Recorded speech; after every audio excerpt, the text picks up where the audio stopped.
Welcome friends, my name is Harbhajan और repeat study channel में आपका स्वागत है। तो दोस्तों आज हम लेकर आए हैं इंग्लिश ग्रामर का पार्ट 1, जिसमें हम जानेंगे दोस्तों पार्ट्स ऑफ स्पीच को कि हमारे पार्ट्स ऑफ स्पीच क्या होते हैं।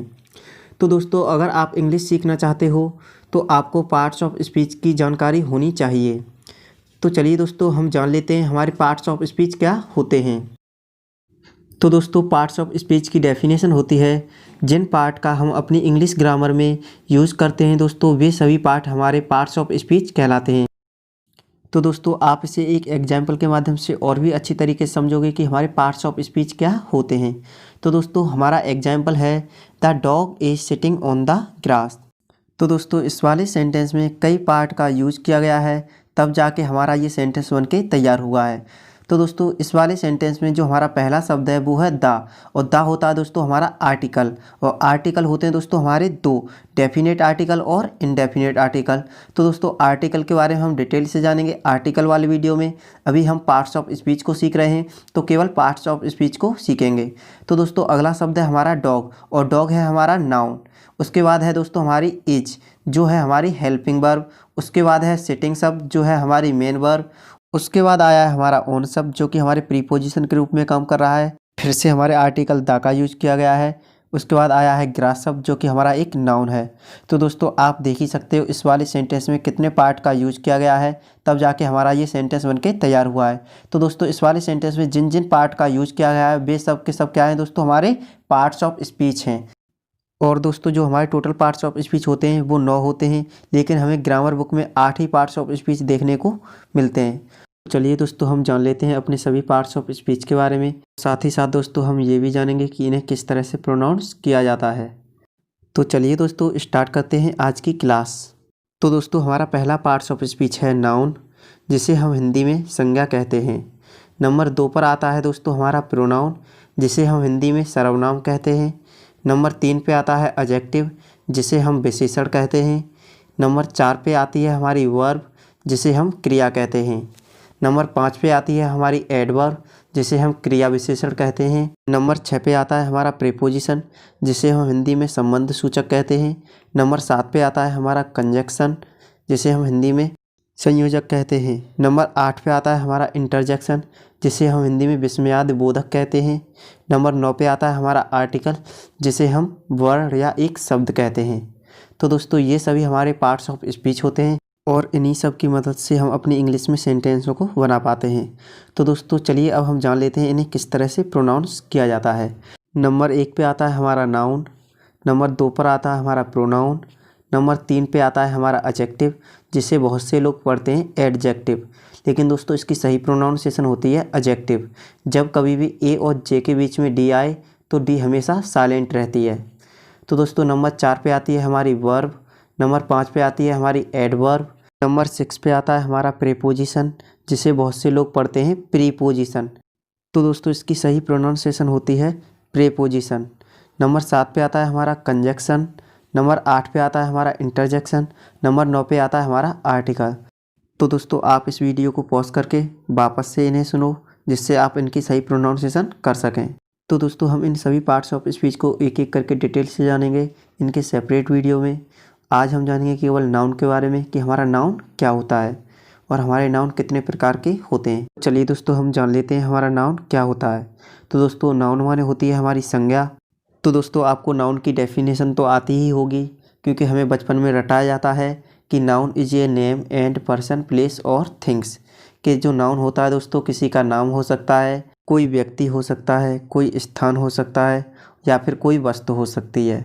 तो दोस्तों आपको इस तरह से रटने की ज़रूरत नहीं है, मैं आपको ट्रिक के माध्यम से बताऊंगा कि हमारा नाउन क्या होता है। तो चलिए दोस्तों हम जान लेते हैं हमारा नाउन क्या होता है। दोस्तों ये है हमारी ट्रिक, जिसके माध्यम से आप नाउन को आसानी से समझ जाओगे। तो दोस्तों आपके सामने एक बच्चे की तस्वीर आ रही है। तो दोस्तों ये बच्चा जो है ये क्या क्या कर सकता है। इसकी आँखें हैं दोस्तों, तो ये किसी चीज़ को देख भी सकता है। इसके कान हैं तो ये किसी चीज़ को सुन भी सकता है। और दोस्तों इसके हाथ हैं तो ये किसी चीज़ को टच भी कर सकता है।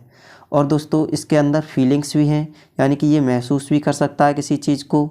और दोस्तों इसके अंदर आइडियाज़ भी हैं, तो ये किसी चीज़ पर विचार भी कर सकता है। और दोस्तों इस लड़के की नाक भी है, तो ये किसी चीज़ को सूंघ भी सकता है। तो दोस्तों ये जो मैंने आपके सामने शब्द लिखे हैं, इन सभी चीज़ों से ये किसी चीज़ को छू सके, देख सके, फील कर सके, टच कर सके, सूंघ सके और उस पर विचार कर सके, वे सभी चीज़ें कहलाती हैं दोस्तों हमारी नाउन। सिंपल सी भाषा में मैंने आपको बता दिया, जिन चीज़ों को ये बच्चा सुन सके, देख सके, फील कर सके, टच कर सके, सूंघ सके और उस पर विचार कर सके, वे सभी चीज़ें हमारी कहलाएंगी दोस्तों नाउन। तो दोस्तों मैं आपको कुछ एग्जाम्पल देता हूं जिसके माध्यम से आप समझ सकोगे कि हमारे नाउन क्या होते हैं। तो दोस्तों पहला एग्जाम्पल है हमारा एडवाइस। तो दोस्तों आप लोग इस वीडियो को यहीं पॉज कर लीजिए और अपने मन में सोचिए ये हमारी नाउन है या फिर वर्ब। तो दोस्तों अगर आपने एडवाइस को नाउन बताया है तो सही है, अगर आपने वर्ब बताया है तो गलत है, क्योंकि दोस्तों हमारे दो सिमिलर वर्ड होते हैं।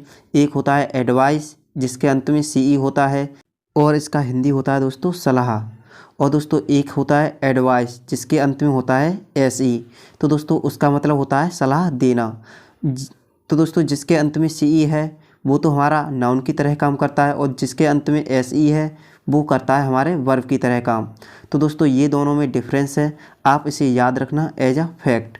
तो दोस्तों हमारा अगला शब्द है रिटर्न, जिसके बारे में आप हमें सोच कर बताओगे कि हमारा नाउन है या फिर वर्ब। तो दोस्तों जो हमारा रिटर्न शब्द होता है ये हमारा वर्ब भी हो सकता है और नाउन भी हो सकता है। तो दोस्तों ये तो हमें इसके इस्तेमाल से ही पता चलेगा कि यह नाउन की तरह यूज हुआ है या फिर वर्ब की तरह है। तो चलिए दोस्तों हम जान लेते हैं इसे नाउन की तरह अपने सेंटेंस में किस तरह से यूज करते हैं। तो दोस्तों आपके सामने एक सेंटेंस आ रहा है जिसमें हमने लिखा है he asked his son to return home. तो दोस्तों इस वाले सेंटेंस में जो रिटर्न शब्द यूज हुआ है वो किस तरह से यूज हुआ है, एक नाउन के रूप में यूज हुआ है, क्योंकि ही माने हुआ है ये तो हो गया हमारा सब्जेक्ट और आस्क्ड ये हो गई वर्ब।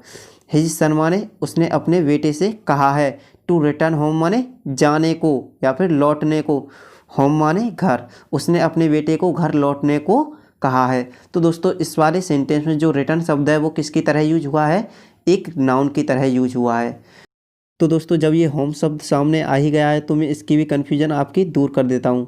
आप जब भी सेंटेंस बनाते हो तो आप सोचते हो कि कहाँ पर होम लगाया जाए और कहाँ पर हाउस लगाया जाए।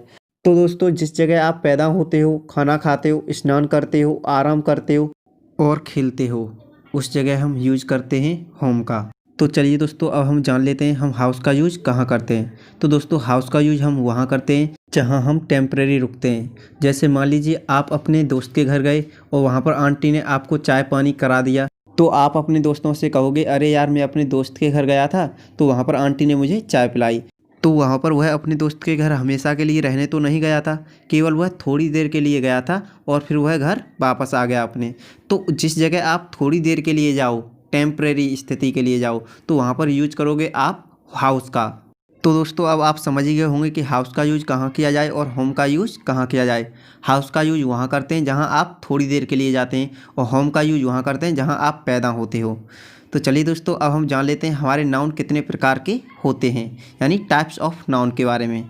तो दोस्तों जो हमारे नाउन होते हैं वो 9 प्रकार के होते हैं। आप अपनी स्क्रीन पर देख ही सकते हो, सभी नाउन आपकी स्क्रीन पर आ रहे हैं, जिसमें हमारा पहला नाउन है दोस्तों प्रॉपर नाउन, नंबर 2 पर है कॉमन नाउन, नंबर 3 पर है कलेक्टिव नाउन, नंबर 4 पर है एब्स्ट्रैक्ट नाउन, नंबर 5 पे हमारा मटेरियल नाउन और नंबर 6 पर है हमारा कंपाउंड नाउन और नंबर 7 पे आता है हमारा कॉन्क्रीट नाउन, नंबर 8 पे आता है हमारा काउंटेबल नाउन और नंबर 9 पे आता है हमारा अनकाउंटेबल नाउन। तो दोस्तों इन सभी नाउन के बारे में एक एक करके हम डिटेल से जानेंगे इनके सेपरेट वीडियो में। तो आप इनका एक स्क्रीनशॉट ले लीजिए जिससे आप इन्हें अपनी कॉपी में नोट करके लिख सको। तो आपको ये वीडियो अच्छा लगा हो तो आप इस वीडियो को लाइक कीजिए। अगर आप इस चैनल पे नए हो तो चैनल को सब्सक्राइब कर लीजिए और बेल आइकन को प्रेस कर लीजिए जिससे आने वाली वीडियोज़ का नोटिफिकेशन आपको मिलता रहे। तो आज के लिए इतना ही, मिलते हैं नेक्स्ट वीडियो में। थैंक्स फॉर वॉचिंग वीडियो दोस्तों।